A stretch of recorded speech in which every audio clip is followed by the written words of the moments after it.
Halo Mbak, Halo. gimana kabar Mbak? Alhamdulillah, baik-baik. Baik, di Kuwait jam, Gimana?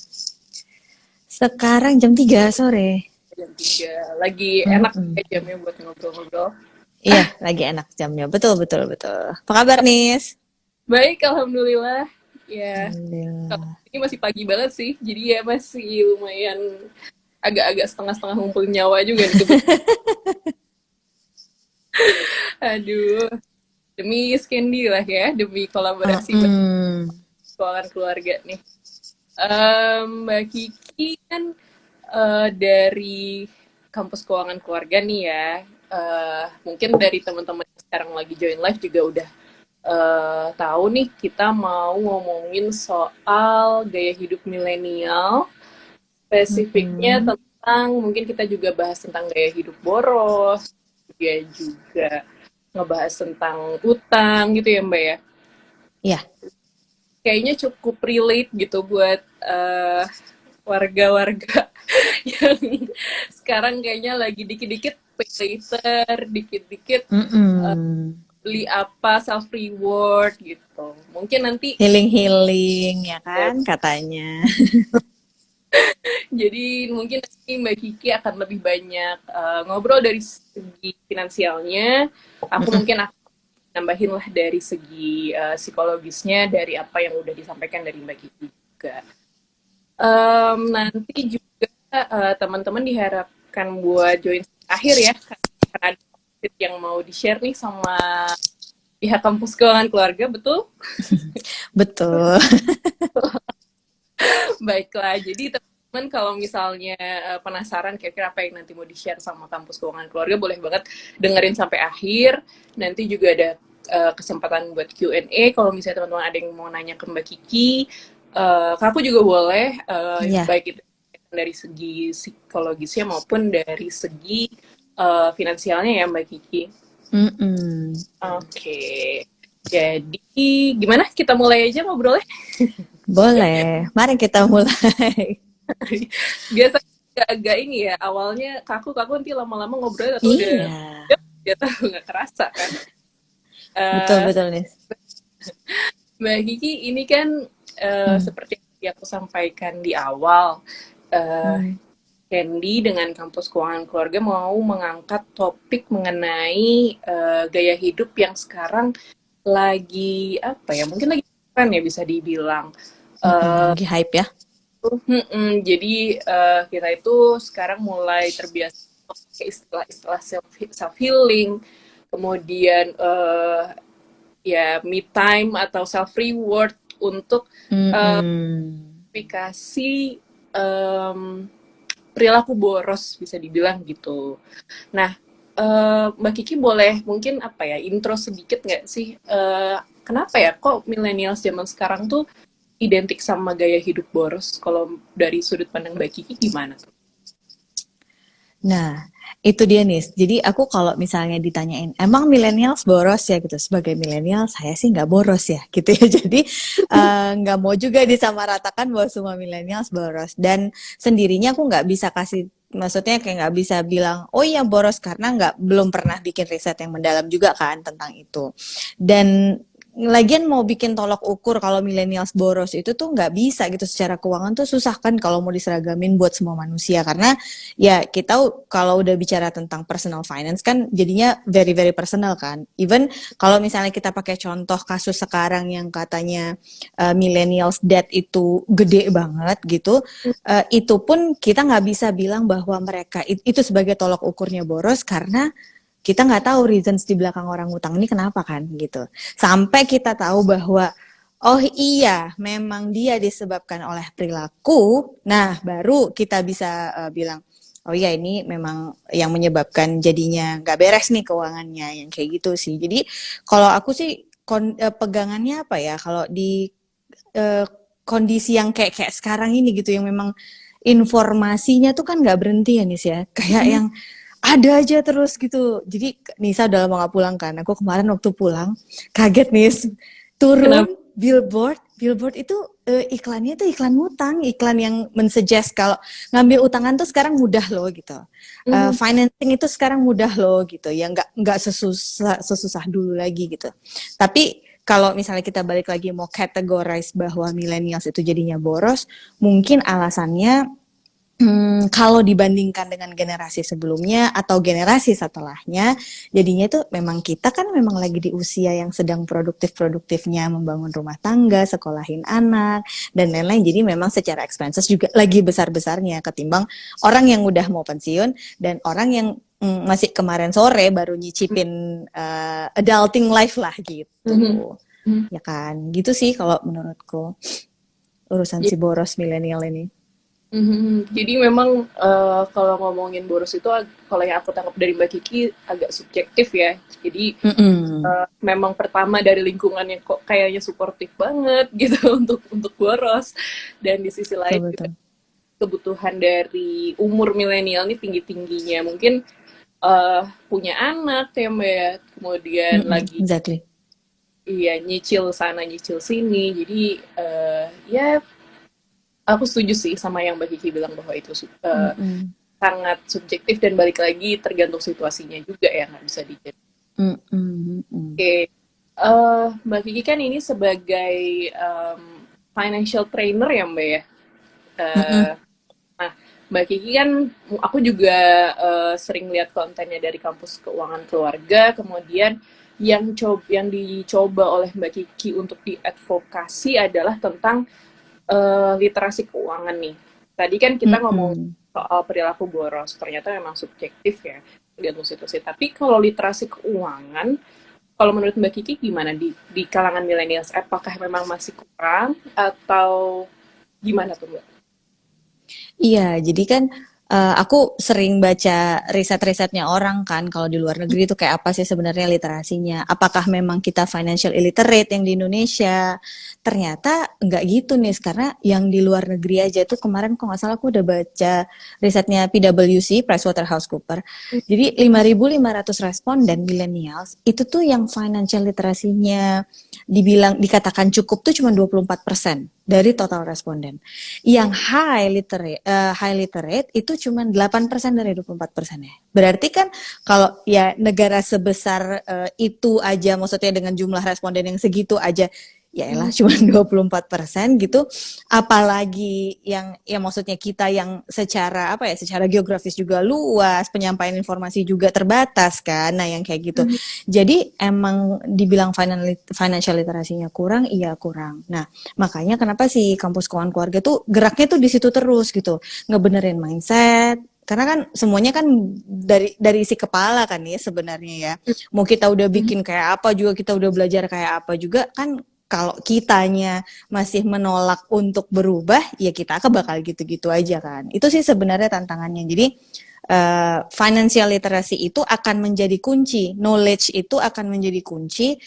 Kayak gimana sih nanti perencanaan keuangan yang kita bikin, kita sukses, kita sehat atau enggak secara keuangan. Nah, itu tuh banyak faktornya kan banyak, tapi salah satunya yang paling penting sih literasi.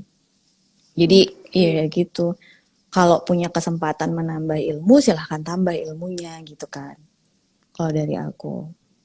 Salah satunya melalui follow kampus keuangan keluarga ya Mbak ya. Betul. Sekalian kan. Jadi aku jujur agak kaget juga sih karena aku juga baru dengar tentang data PwC itu memang ternyata Mm-mm. eh, padahal sebenarnya financial itu kan penting ya Mbak dalam kehidupan kita, tapi ternyata dari segi literasi keuangan, bahkan termasuk aku sendiri sih masih Mm-mm. mungkin masih agak buta kebetulan. Jadi Mm-mm. ya mungkin ini bisa jadi salah satu cara buat menambah ilmu buat aku pribadi, buat teman-teman juga yang live ya. Oke, ini menarik banget. Em, Kalau menurut Mbak Kiki dengan literasi keuangan yang masih minim, jadi ada dampaknya nggak sih Mbak ke gaya hidup? Mungkin nanti aku bisa nambahin secara psikologis, tapi kalau menurut Mbak Kiki terkait tadi misalnya gaya hidup boros, terus kemudian terkait Mm-mm. decision making misalnya, ada nggak sih Mbak dampaknya? Mm-mm. Dampaknya, jadi gini, kita nggak usah ngambil ke utang dulu ya, contohnya aja ya. Mhm. Ke investasi. Kayak tahun 2020 ya, ya waktu awal pandemi itu kan kayak semua orang shifting kan ya dari yang biasanya di luaran terus tiba-tiba di rumah eh, fokus ngeliatin sosial media ya gitu ya. Nah, terus ternyata banyak nih informasi tentang investasi dan lain-lain itu tuh muncul pokoknya rame banget sampai memang angka angka investor tuh naik gitu. Nah, tapi kalau nggak dicukupkan dengan informasinya kan orang jadinya apa coba? Makanya kenapa masih tumbuh subur investasi bodong di Indonesia? Ya karena itu literasinya kurang, itu satu. Terus habis itu tambah lagi kan kemampuan kita apa kalau kemarin ada pembuka dikit di Iskandi itu YOLO dan FOMO. Emang nggak kelar-kelar kan? Jadi maksudnya ya yang kayak kayak gitu tuh jadinya eh tapi kan Nis, tapi ya ini ya, lebih banyak lagi sebenarnya selain masalah pengetahuan, sebenarnya yang bikin millennials itu juga jadi sering jatuh ke utang itu ya memang masalah psikologisnya gitu. Jadi masalah masalah apa ya? Masalah keuangan itu tuh kok masalah keuangan aku mau bilangnya. Masalah orang yang biasa berutang itu masalahnya cuma ada dua. Memang masalah finansial sama satu lagi masalah psikologis. Kalau jadi emang udah selalu groupingnya cuma itu aja. Finansial nggak cukup duitnya, ya kan? Penghasilannya kedikitan, terbatas dana. Terus lagi pengen jaga aliran cash flow-nya, jadi ngutang dulu. Terus ada pengeluaran mendadak, emergency dan segala macam. Nah, tapi kalau dari sisi kesehatan psikologisnya kan memang ada kan nih keinginan jadi Iya. social climber, buat menuhin lifestyle-nya orang lain ya, bukan lifestyle-nya kita. Sedang mau mengadopt lifestyle-nya orang lain jadi lifestyle-nya kita. Terus ya kayak memang penyakit kan ada juga kan penyakit emang hobi ngutang jadi shopaholic, pelampiasan emosi lah, self reward, healing, justifikasi, pembenaran diri dan segala macam. Makanya dua aja sih gendangnya kenapa orang jadi ngutang tuh sebenarnya, financial sama problem dari sisi psikologis. Makanya udah pas banget nih kita ngobrol berdua sebenarnya. Dua sisi berarti ya ini. Dua sisi. Aku setuju banget sih karena faktor sosial dan psikologisnya ini jadi faktor yang menurutku kerasanya mungkin kecil, padahal sebenarnya dampaknya ini cukup besar terhadap judgement kita saat mau mengambil suatu keputusan ya, entah itu berhutang maupun untuk keputusan-keputusan finansial yang lain. Karena kadang-kadang suka ada istilah gini kan, orang Indonesia tuh latah, jadi kalau kalau misalnya ada tren apa ikutan gitu kan. Terus Iya. ada ini baru nih, ada restoran baru buka, padahal dari segi pengeluaran udah mepet, tapi karena Mm-mm. FOMO ya udah deh dateng gitu kan, ngantri beli dan lain sebagainya. Jadi eh, kadang-kadang kita jadi merasa faktor psikologis ini jadi justifikasi atau jadi pembenaran kita melakukan itu, padahal sebenarnya itu bukan hal yang benar juga gitu. Dan kalau aku lihat memang kalau ngomongin financial decision ya kayaknya dari sudut pandang psikologi ini biasanya cukup dekat kaitannya sama self control sama impulsivity Ya. juga. Jadi kadang-kadang kita tuh suka bilangnya self reward, padahal sebenarnya itu bentuk self control yang kurang dan akhirnya kita kemudian mencari pembenaran untuk mental health, which is sebenarnya bukan hal yang benar gitu. Nanti mungkin aku Hmm. nambahin lagi ya di Iya, ya, betul. kalau misalnya nih tadi kan Mbak Kiki sempat ngomong di waktu pulang di Indonesia nih Mm-mm. iklan, terus kayaknya kalau buka app itu tuh semua yang kelihatan tuh iklan-iklan yang mengarah untuk pay later atau Ya. untuk ya entah itu penggunaan kartu kredit dan lain sebagainya lah. Tapi yang lagi ngetren banget nih sebenarnya tentang pay later. eh Kalau misalnya menurut Mbak Kiki nih dengan adanya tren pay later gini, sebenarnya tadi kan kita bahas kayaknya negatif banget gitu ya. Cuman ada Mm-mm. nggak sih positif dan negatifnya dari berutang gitu ya, khususnya menggunakan Mm-mm. pay later sekarang lagi ngetren banget di Indonesia. Kalau menurut Mbak Kiki gimana? Sebenarnya kan nggak gimana ya, kalau masalah berutang itu sebenarnya nggak pernah ada yang ngelarang. Aku yakin financial planner manapun pasti ngomong berutang itu boleh kok, sah-sah aja. Tapi kan pakai tapi. Nah, si tapinya ini tapinya ini yang harus dipelajari kan sebenarnya. Unfortunately, tapinya alasannya apa yang ngebuat kita nanti jadi boleh berutang itu nggak dikelarin dulu, tapi udah masuk nih iklan-iklannya semuanya, gempurannya udah datang. Kalau kita mau belanja pakai pay later, sama sebenarnya menunda pembayaran kan, sama sebenarnya dengan penggunaan kartu kredit kita kan. Tapi bedanya nih, kartu kredit itu kan kita udah tahu dia ini memang cuma sebagai alat pembayaran.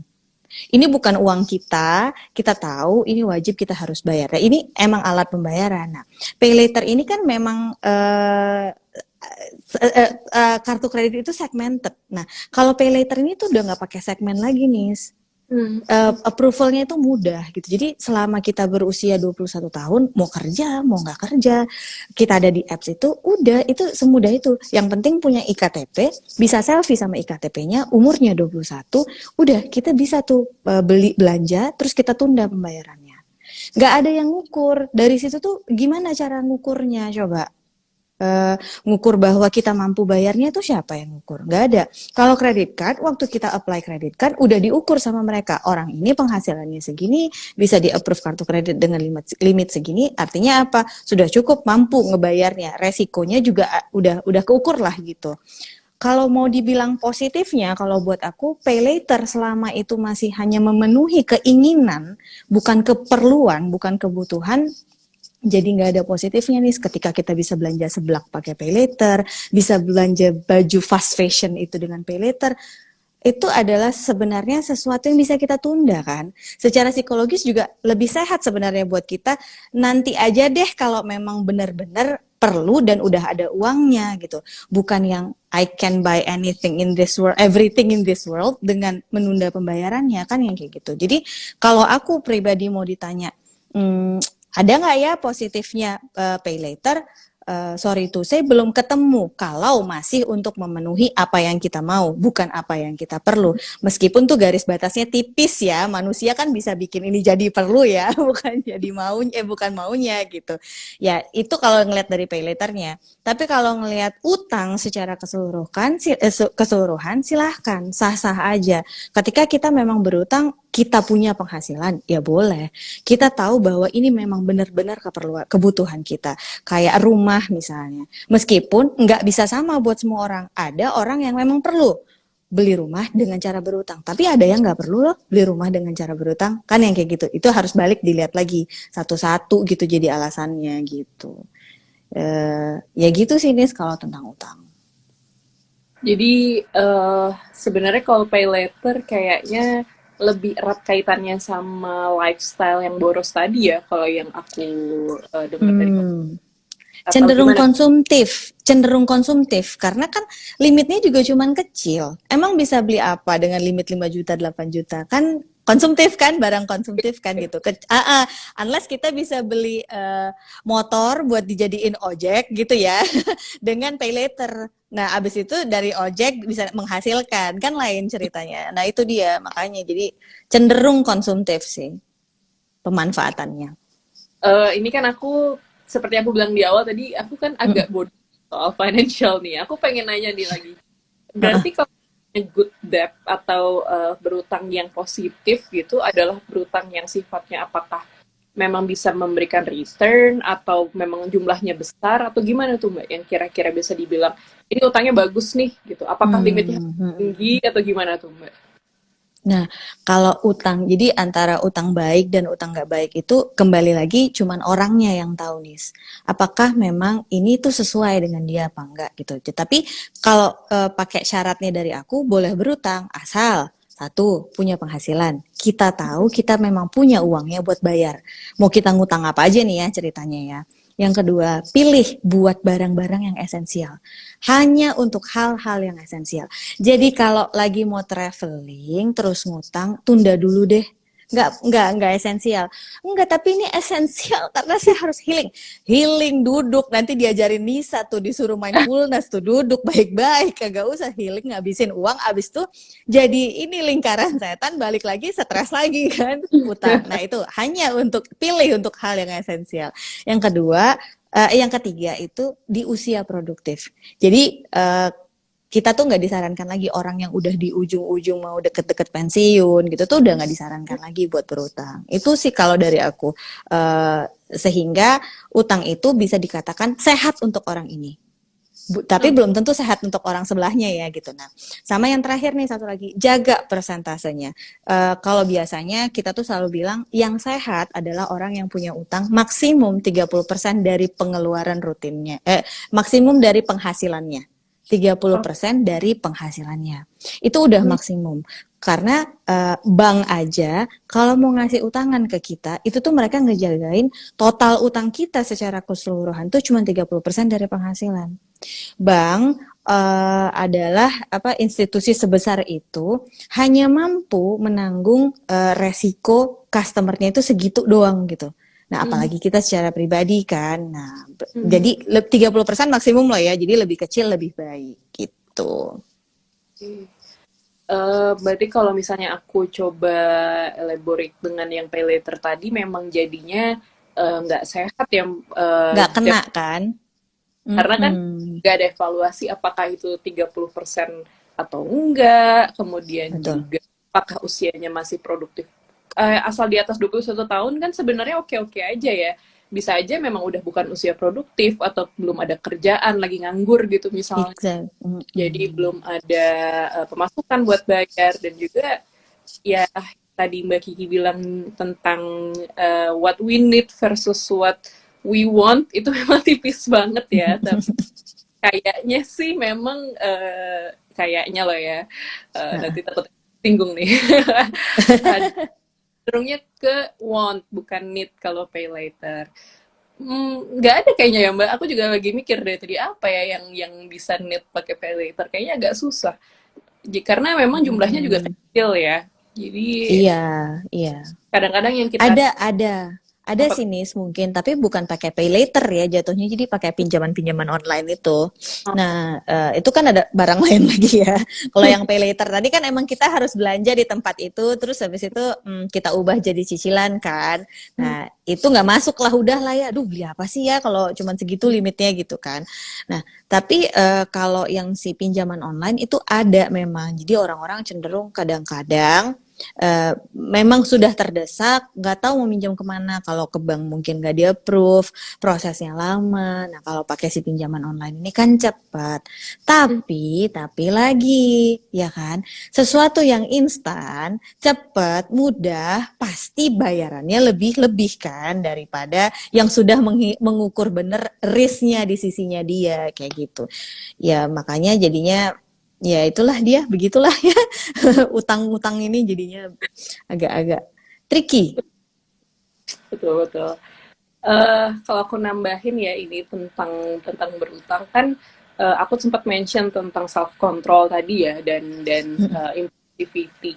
Jadi kalau misalnya diumpamakan nih pakai bahasa anak-anak gitu ya, kayaknya tuh self control nih malaikatnya gitu yang ngomongnya baik-baik, Hmm. sementara kalau impulsif tuh kayaknya ngomongnya yang jahat-jahatnya nih, yang kayak setannya nih, Uh, kayak aja nih udah apa namanya enak nih self healing nih gitu, sementara mungkin yang satu lebih positif gitu ya, jangan dulu masih ada kebutuhan yang lain, masih ada utang yang lain, bahkan mungkin mm-mm.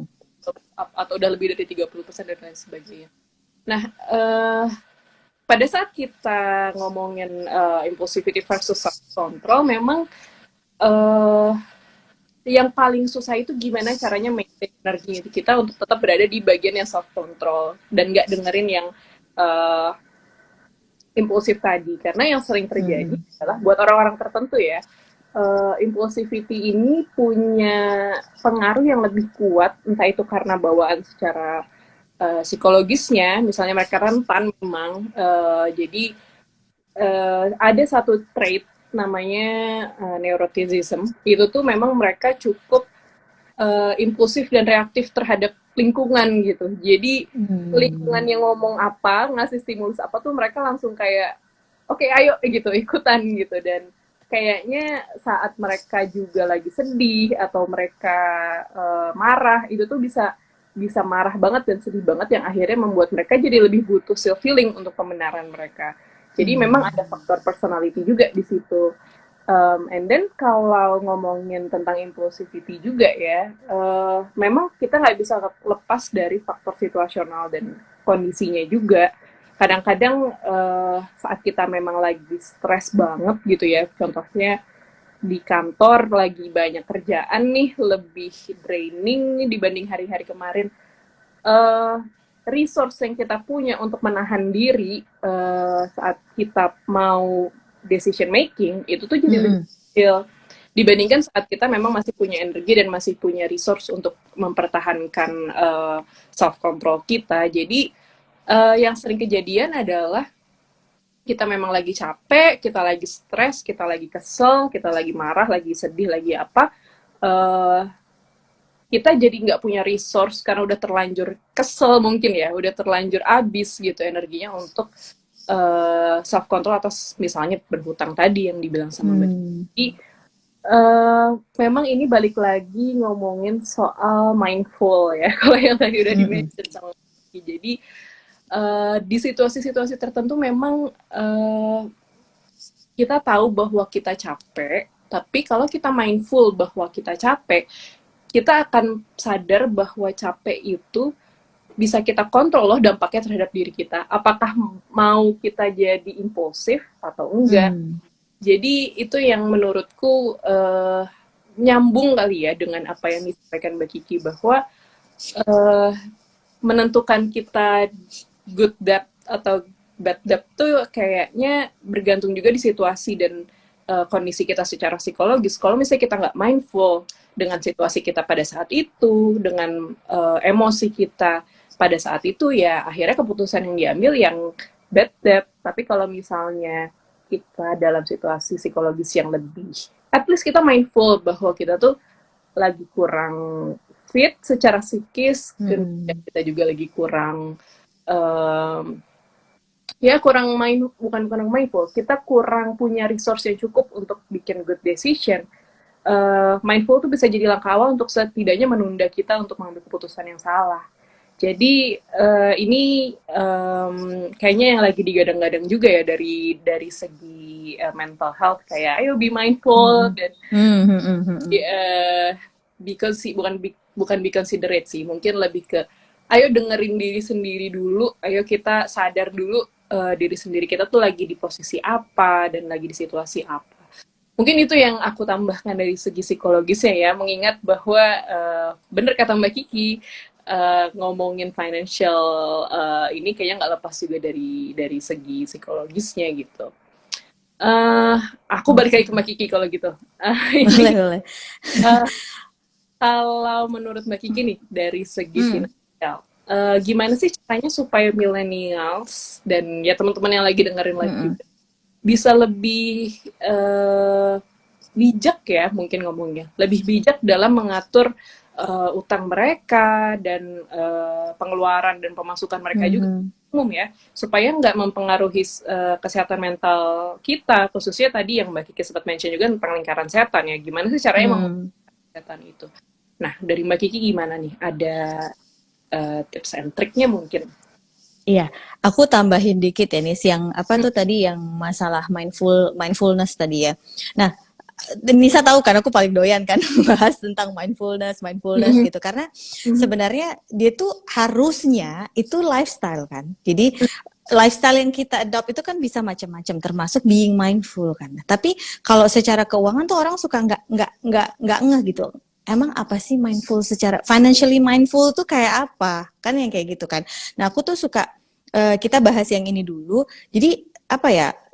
selain tadi udah ditambah literasinya, terus mindful, being in control, selalu aware dengan kondisi keuangan itu kan termasuk kunciannya juga ya. Jika kita mau bikin plan sampai capek, kalau nggak dikerjain kan sama aja mau bohong kan. Jadi kita kayak cuman mengapa ya, bikin usaha terus habis itu kita tinggalin gitu kan. Nah, makanya kalau dari sisi financial, being mindful itu aku tuh satu, be present itu aku suka nih. Karena kan sebenarnya itu sama kan, kita kalau lagi practice mindfulness juga disuruh be present, ada di situ gitu kan. Nah, termasuk itu juga keuangan itu sadari kita tuh lagi hidup tuh sekarang. Kita hidup di hidupnya kita, bukan hidup di hidupnya orang lain. Kalau dulu mungkin kita anak orang kaya, tapi sekarang kita sedang berjuang, kita tuh posisinya keuangannya sedang berjuang. Bukan lagi jadi anak orang kaya kemarin. Ya, jadi ya udah sekarang nih, ya hidupnya jalanin hidup yang sedang berjuang ini. Jadi mindful ada di situ gitu. Dan kita tuh nggak lagi sedang menjalankan hidup yang sesuai yang kita mau. Yang kita mau kan biasanya ya hidupnya cukup, ya waktu lagi mau apa ada uangnya, lagi mau ini ada uangnya, mau self healing keliling Indonesia ada uangnya. Tapi kan enggak, bukan itu yang hidup yang sedang kita jalanin sekarang. Yang sekarang sedang berjuang. Ya udah, sadari itu dulu. Nah, present itu juga termasuk kayak yang gini nih, enggak lagi menipu diri gitu loh. Kelemahannya kenapa masih banyak orang yang terjebak keuangannya jadi nggak sehat itu alasannya adalah masih in denial. Fase-fase itu kan sebenarnya fase-fase psikologis ya Nis ya. Ketika kita oh iya tahu nih kita punya masalah, tapi enggak bukan masalahnya kita, mungkin masalahnya orang lain kan yang gitu ya. Nah, ketika kita udah sadar, oh iya aku tuh memang nggak sehat secara keuangan, ya udah gerak gitu, dari situ bergeraknya. Makanya mindful itu ada kenapa harus dibikin jadi lifestyle ya karena itu gitu, supaya kita tahu kita ini sekarang sedang tidak sehat. Kalau nggak sehat, langkah berikutnya apa?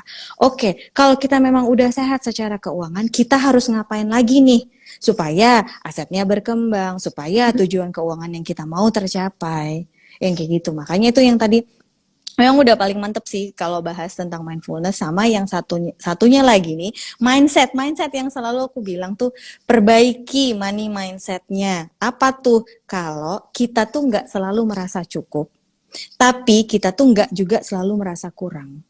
Cukup terus, ngerasa cukup terus, lupa pas kurang jadi gak ada, berasa cukup. Ngerasa kurang terus, lagi lebih kan harusnya kita bisa investasi, bisa nabung, nah yang kayak gitu kan. Nah makanya jadi kalau apa ya, kalau ngambil bahasa Arab lah ya, kalau aku bilang hidupnya qanaah deh gitu. Sesuaikan dengan apa yang ada sekarang. Itu sih dia tadi. Nah balik ke pertanyaan Nisa tadi, yang apa tuh tadi Nis pertanyaannya? Gimana supaya kita Bisa mungkin lebih ke tips and triknya gimana caranya supaya keuangan buat millennials gimana tuh Mbak? Nah, si millennials ini lagi ya, aduh, kami, celah saya millennials ujungnya adalah orang-orang yang hidup di zaman peralihan kan. Dari yang dulu cuma nontonnya dunia dalam berita, terus sekarang internet ada di mana-mana, informasi tuh udah kayak tsunami kan ya gitu ya. Terus habis itu dulu beda gaya inflasinya. Kita nggak orang zaman dulu tuh inflasinya ya cuman paling berapa persen. Nah sekarang kita udah berapa persen. Terus ya itu dia tadi lah, kemudahan fintech dan lain-lain itu kan semakin banyak. Jadi tipsnya buat supaya kitanya nggak ikut kejerumus, terus supaya keuangan kita selalu baik, itu tuh mulai dari sadar dulu. Seperti yang balik ke si mindful tadi kan, sadar dulu. Oh ya udah, kalau memang kita udah sehat, kalau memang kita memang punya utang, sadar, berhenti berutang, stop dulu, jangan lagi tambah utang baru. Terus cek keuangan kita, ubah lifestyle-nya, terus list down sebenarnya yang mau kita kerjain tuh sekarang apa. Mau ngelunasin utang dulu, list down utangnya, dari mulai utang yang paling gede sampai yang paling kecil. Kalau kita ngomongin utang ya. Terus kalau misalnya kita mau nge-list down tujuan keuangan, ya udah di list down dulu semua tujuan keuangannya. Apa yang bisa kita kerjakan? Kan kalau kita mau mencapai sesuatu tuh kan ada yang dibilang dengan SMART gitu ya Nis ya, specific, measurable, SME, attainable, relevant, sama ada time bound-nya gitu kan, ya kan. Nah jadi bikin tujuan itu sespesifik mungkin. Tujuan keuangan harus bisa dibedakan dengan mimpi keuangan. Mimpi ya udahlah, mimpi-mimpi aja jadi orang kaya, punya rumah kayak castle-castle gitu, bisa beli pulau kayak Cristiano Ronaldo. Itu mimpi, boleh, boleh nggak ada yang larang. Tapi waktu udah masuk ke tujuan keuangan harus bisa didata, harus bisa dihitung, harus tahu kita mampu apa enggak, relevansinya dengan kita apa. Kan harus kayak gitu. Waktu yang mau dicapai berapa? Nah, itu dia. Jadi udah sampai ke poin keberapa tadi? Ketiga. Terus kalau memang saat ini kita kurang, usahakan carilah penghasilan tambahan. Makanya banyak orang bilang, ngapain aku belajar lagi tentang perencanaan keuangan? Toh memang hanya seputar itu doang kok, Nis, gitu. Maksudnya seputar menyederhanakan pengeluaran, meningkatkan penghasilan, sama apa coba? Itu aja kan, sama kayak diet gitu loh. In and out-nya harus lebih besar in daripada out kan. Kalau kayak itu, kalau diet kan harus lebih banyak yang keluar daripada yang masuk kan, yang kayak gitu kan. Nah, tapi kalau kita udah bisa beresin itu satu-satu di list down, rasanya sih lebih mudah. Dan jangan berhenti belajar sih, karena kan ilmunya ilmu sosial kan. Dia berkembang terus. Kalau yang dulu orang tua kita bisa nyimpen pakai deposito dan cukup buat sekolahin kita, karena inflasinya tak seberapa, di zamannya kita udah nggak cocok begitu. Nggak bisa kita ngumpulin dana pensiun, dana sekolah anak kita dengan hanya deposito yang returnnya cuma 3%. Nah, yang kayak gitu-gitu ilmunya berkembang. Jadi update terus sih gitu. Kitanya harus terus mengupdate diri. Paling kalau dari sisi financialnya kayak gitu, Nis. Oke, oke. Eh, banyak banget sih Mbak insight-nya, karena salah satunya tadi yang aku tangkap yang akhir-akhir nih tentang deposito.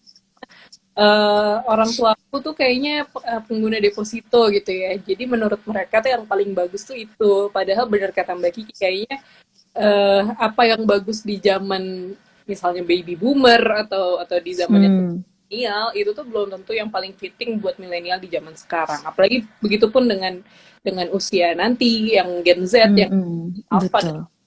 Jadi bener banget tuh untuk selalu update pengetahuan, termasuk psikologi juga ya. Konsep mindfulness ini kan antara baru dan nggak baru gitu ya. Baru karena masih di ya 10-15 tahun terakhir gitu.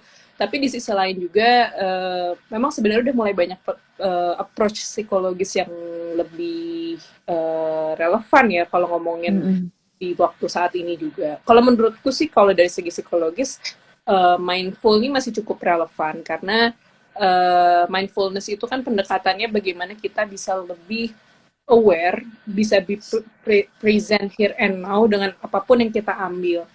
Kalau ngomongin tadi decision making kan memang decision making itu fungsi, kalau ngomongin neuropsikologis ya, fungsi yang kompleks sebenarnya, karena seperti ngomongin intelligence, seperti ngomongin IQ dan lain sebagainya, decision making itu adalah sesuatu yang mesti dilatih atau ada apa ya, ada pengembangannya lah dari waktu ke waktu supaya bisa makin lebih baik. Nah, be present dengan apa yang kita lakukan, kemudian mengolah resiko secara keseluruhan, lalu mencoba menekan faktor emosional yang mungkin mempengaruhi juga adalah salah satu mungkin bisa dibilang pendekatan ya untuk meningkatkan decision making kita. Dan kalau ngomongin balik lagi tadi ngomongin mindfulness, kalaupun misalnya kita lagi di situasi emosional, mindfulness tuh nggak pernah bilang untuk mengabaikan faktor emosi kita, karena gimana pun juga manusia kan pasti punya emosi ya, pasti punya capek, pasti punya kesel, pasti punya marah dan lain sebagainya. Nah, yang terpenting tuh bukan untuk mengabaikan hal itu, tapi memahami bahwa faktor itu adalah faktor yang udah menjadi bagian dari kita dan sebenarnya bisa kita kontrol loh. Bukan kita yang tenggelam dalam faktor emosi terus kita harus nurutin semua keinginan emosi kita, tapi emosi adalah bagian dari diri kita yang bisa kita kendalikan dan kita tentukan kapan take over diri kita sepenuhnya dan kapan enggak. Ini yang sebenarnya apa ya, prinsip utama dari mindfulness ya, supaya kita tuh nggak terus-menerus dibajak atau dikuasai. Iya, dikuasai oleh emosi gitu. Iya. Oke. Yang mana nih, aku potong. Yang mana itu semua bisa dikendali. Misalnya tadi kan Nisa bilang kan kita emosinya kita kontrol kan yang kayak gitu. Terus kita sadar bahwa itu memang salah satu faktor. Terus dalam pengambilan keputusan dan segala macam itu kan kalau nggak kita tambah ilmunya, kita nggak punya ini kan, nggak punya basisnya ya. Jadi kan harus dibalikin ke basisnya gitu jadinya. Makanya oke, sekarang emosi impulsif nih ya, lewat lah ya si misalnya tas branded sih jarang diskonan. Ya udahlah misalnya harganya pre-love, harga banting ya gitu ya. Misalnya harganya harga banting. Lewatlah dia. Lagi emosi nih, misalnya emosinya baru gara-gara nggak dikasih uang jajan sama orang tua lagi gitu. Misalnya kita nih lagi mau disuruh nih belajar lu adulting lu yang bener coba gimana gue mau ngeliat cara lu ngatur uang gitu. Misalnya kata orang tua kita gitu kan. Lewatlah tuh si lagi emosinya nih gitu, atau nggak misalnya sesederhana nggak boleh keluar rumah atau apalah gitu ya Nis ya, lewat si iklan tadi, oh impulsifnya datang. Tapi kan kalau ilmunya udah nyampe kan bakal nanya lagi, gue seperlu apa sama barang ini, terus kalau udah dibeli jadi apa, bisa nggak harganya naik kalau udah dibeli. Kalau tadi dia impulsif terus beli tanah, aku mungkin silahkan impulsif beli tanah, boleh jual 10 tahun lagi ya gitu ya misalnya. Lah ya kalau impulsifnya adalah barang yang bakal turun harganya, kecuali barang branded yang bakal naik harganya, ada kan? Ada ya kan? Harus kita akui itu ada gitu kan. Oh ya silahkan, misalnya brand-brand tertentu yang memang kita tahu setiap tahun aja dia udah naik 10%. Jadi kalau belinya second harga banting boleh nanti. Nah, yang kayak gitu-gitu kan kalau nggak ada ilmunya kelar. Udah habis aja kan, kelelep ke laut lah semuanya. Itu dia tadi makanya penting nih. Jadi memang Belajar itu penting. belajar ya, betul. Kalau Sama satu lagi, kalau misalnya kita kayak aku sekarang kan si milenial ini punya anak tuh udah generasi Z ujung lagi sampai ujung ya kan, udah generasi Z yang udah mulai ujung. Kalaulah literasiku tidak kucukupkan, anak itu belajar literasi keuangannya dari mana? Kan anak itu akan meniru orang tuanya. Kalau orang tuanya illiterate, bukan mengecilkan kemampuan anaknya nanti dia akan gimana-gimana ya. Tapi kebiasaan itu akan terbentuk dari rumah. Dia akan melihat gimana sih sebenarnya orang tuanya itu mengelola keuangan rumah tangganya, apa keuangan itu selalu jadi pemicu ributnya orang tuanya, apakah itu justru misalnya kayak dia kan berasa kan, anak-anak itu kan berasa.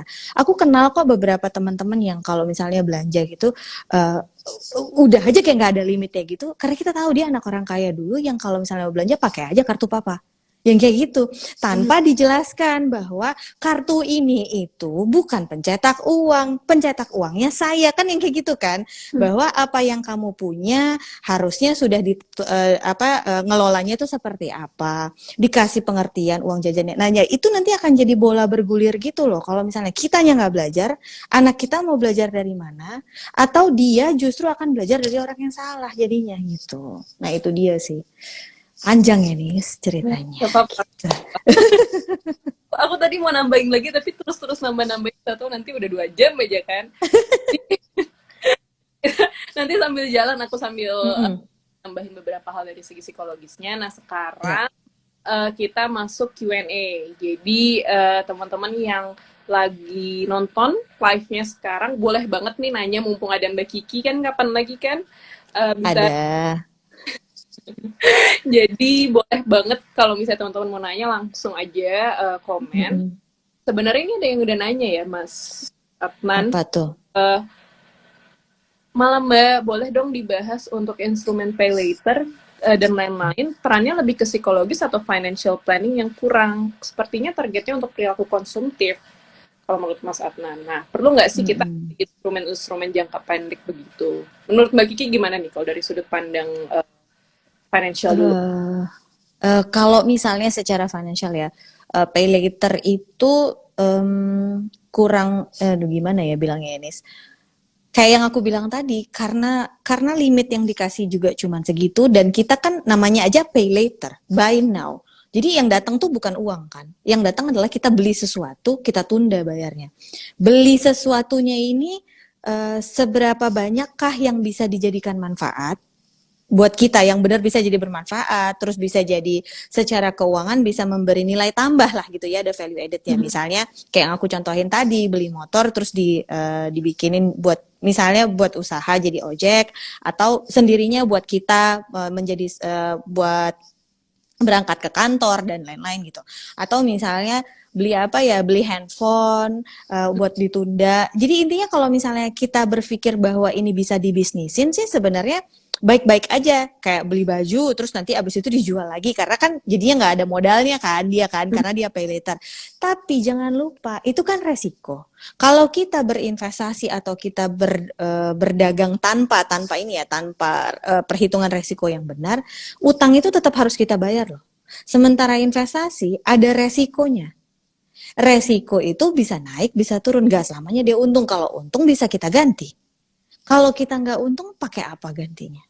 Apalagi kita memang nggak punya uangnya. Nah, itu dia tadi. Jadi, kalau mau ngelihat secara keseluruhan, pastilah ada baiknya si pay later ini. Tapi untuk mencari baiknya, itu tuh harus dicari orang per orang. Untuk orang per orang. Aku nggak bisa bilang, baik kok buat ini, buat ini, buat ini. Belum tentu baik buat si A, belum tentu baik buat si B, yang kayak gitu. Makanya jadinya, kalau bisa kita hindari, hindari aja. Kalau memang mau berusaha, mau ngambil pinjaman, ambil pinjaman yang jelas. Memang pinjaman usaha ya, yang nggak bakal ngegrogotin keuangan pribadi gitu. Yang kayak gitu sih. Oke. Sebenarnya sih kalau dari yang Mbak Kiki bilang jadinya bukan sangat tipis, sangat susah ya untuk bisa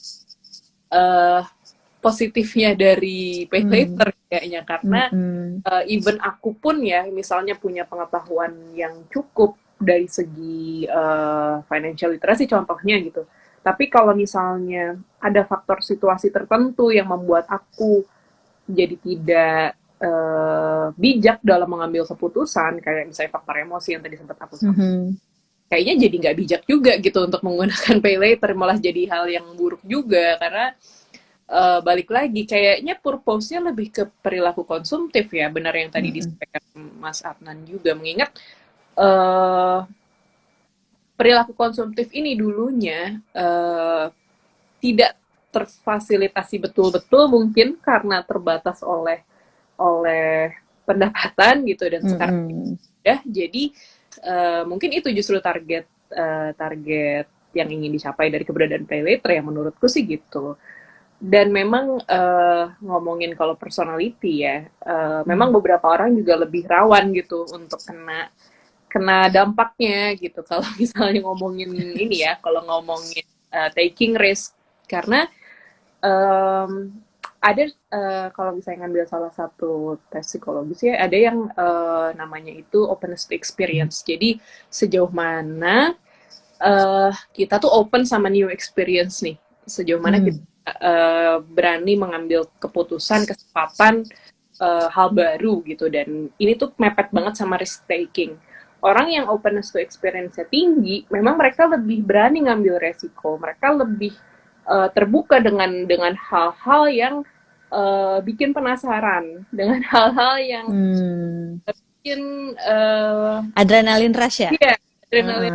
Jadi memang balik lagi ke yang mindfulness tadi, salah satu caranya adalah kita sebaiknya mindful. Sebenarnya kita tuh orangnya yang riskan atau enggak ya untuk kena godaan-godaan setan kayak pay later tadi. Karena kalau misalnya kita nggak mindful dengan kita tuh personality-nya kayak apa, kita psikologisnya kayak apa, kita justru menggunakan faktor psikologi sebagai pembenaran. Jadi itu yang menurutku jadi sering terjadi sama orang-orang ya, dengan self healing tadi.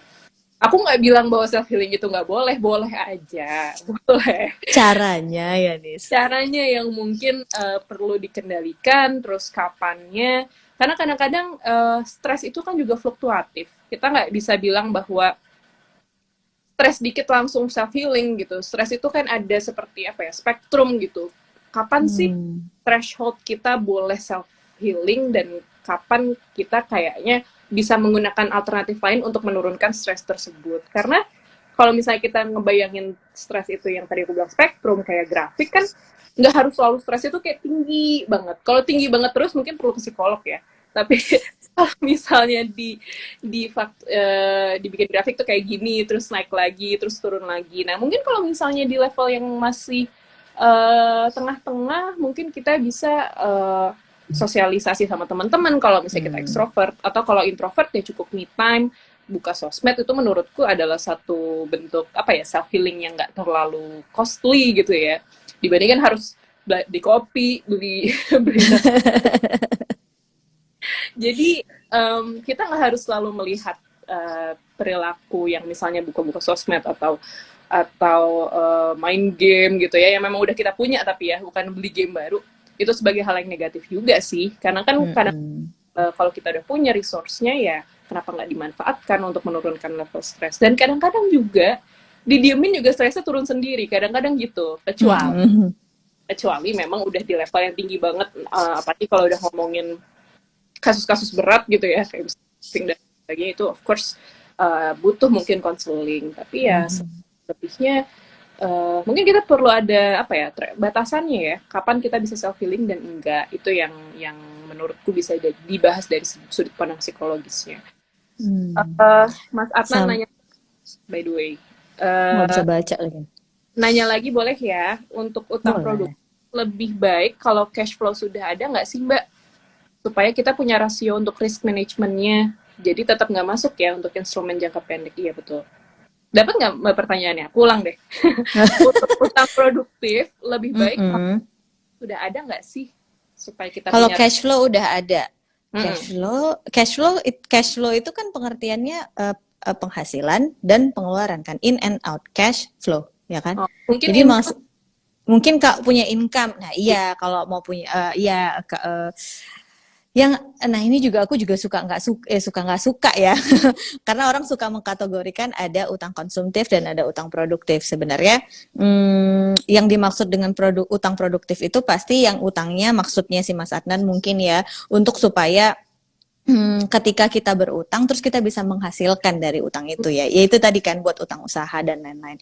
Kalau utangnya memang buat utang usaha ya nggak apa-apa, kita memang nggak punya modalnya makanya kita berutang untuk bikin usaha itu kan. Yang penting apa, tapi yang penting itu kita udah bikin rencananya tuh kayak apa, ya kan, dari utang ini misalnya berapa persen yang akan kita serap sebagai modal di awal, lalu seberapa nih yang kita jaga untuk misalnya menjaga cash flow-nya atau menjaga kalau misalnya nanti ternyata nggak berhasil di yang pertama, terus yang keduanya berapa yang dipakai. Nah, yang kayak kayak gitu sih sebenarnya. Jadi pisahin kalau maksudnya memang untuk usaha. Tapi kalau maksudnya ini banyak maksud nih soalnya utang produktif ini. Ada orang yang mengkategorikan beli rumah itu utang produktif. Beli rumah itu tidak akan menjadi utang produktif selama kita yang tinggal di situ. Kalau Oke. memang rumah itu untuk disewain akan menambah hasil, iya itu produktif.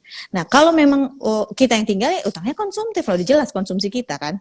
Kan gitu kan. Nah, Mhm. terus ada yang bilang lagi, utang produktif tuh misalnya beli handphone, beli laptop, beli mobil buat kerja yang kayak gitu kan.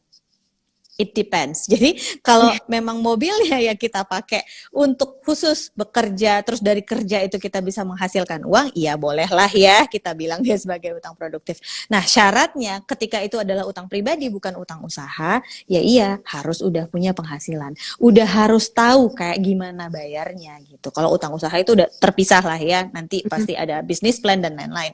Kalau untuk sendiri ya udah jelas harus punya penghasilan dan nggak boleh lebih dari 30% dari apa yang kita hasilkan gitu. Karena balik nih ya dikit aja tentang si pay later tadi ya nih, balik dikit. Mhm. Apa yang kita belum punya sekarang menurutku sebenarnya memang belum ditakdirkan untuk kita punya. Jadi sabar aja dikit. Tunggu, sabar. Iya loh, maksudnya bertahun-tahun aku kerja masa aku nggak bisa sih beli tas cuma harga 30 juta misalnya gitu ya. Ya kalau itu tas nggak nyampe-nyampe ke tangan kita, artinya memang belum punya kita, belum belum boleh buat kita gitu. Jadi kenapa harus ngutang buat belinya gitu? Sabar aja, dikit lagi, kumpulin uangnya. Mungkin bisa, mungkin pun nggak pernah bisa, nggak apa-apa juga, nggak apa-apa juga kalau nggak punya itu. Nggak mati kita, nggak pakai tas itu. Gitulah kalau aku ya, kalau orang si orang Medan ini bicara tuh ya kayak gitu gitu. Betul. Mas Adnan nambah lagi nih. Jadi memang Hmm. could we just say no to this jangka pendek kind of thing? Kayaknya iya ya. Kalau aku tangkap dari Uh, yang. Karena Karena ini bukan investasi, jadi nggak bisa dibilang apa ini sebenarnya. Ini utang, udahlah. Ya, udahlah gitu. kalau ngomongin tadi kayak misalnya beli mobil untuk berangkat kerja itu juga sangat-sangat relatif ya. Emang apakah harus pakai mobil yang mahal contohnya untuk berangkat kerja? Betul. Itu juga bisa didebatkan. Eh, Mm-mm. kalau misalnya kita punya take time, punya resource untuk benar-benar consider every single thing gitu sebelum kita ngambil keputusan, biasanya akhirnya ya keputusan untuk berutang ini jadi mundur dengan sendirinya karena Betul. ternyata ada keputusan yang lain yang lebih bijak dibandingkan untuk berhutang. Mm-mm. Memang kalau ngomongin bisnis yang benar kata Mbak Kiki ya, jadinya itu mah bahasan lain gitu. Tapi kalau kita Mm-mm. ngomongin Mm-mm. ini terus nggak bisa habis nih Mbak, kebetulan ada mau sejam. Udah mau sejam ya? Ya, oke nih. Sejam. Jangan lupa suruh orang-orang yang nonton, teman-teman yang Betul. nonton, follow siapa? Iskendi, @iskendi, sama @kampus.keuangan keluarga. Nanti jangan lupa DM Kampus Keuangan Keluarga, klaim ya voucher diskon kelas sama ada ebook. Nanti coba DM kita ya. Kalau nggak di DM kita nggak bisa ngasih kuponnya soalnya, vouchernya gitu. Jadi aku ulang ya. Jadi pokoknya teman-teman nih yang udah follow Iskendi dan belum follow Kampus Keuangan Keluarga ataupun sebaliknya, follow dua-duanya. Kemudian DM Kampus Keuangan Keluarga untuk dapat ebook sama apa tadi mah voucher ya? Voucher Voucher diskon kelas dan voucher ebook. voucher diskon kelas dan voucher ebook. Oke, jadi teman-teman Mm-mm. langsung merapat ke Keuangan Keluarga supaya selain dapat ilmu dari live sekarang juga bisa dapat real ya benefit yang didapatkan dari live Mm-mm. sekarang. Mbak Kiki makasih banget udah nyempetin waktunya. Pengen Sama-sama. lagi Ya, kayaknya. nanti kita telepon aja ya kalau gitu ya. Lu.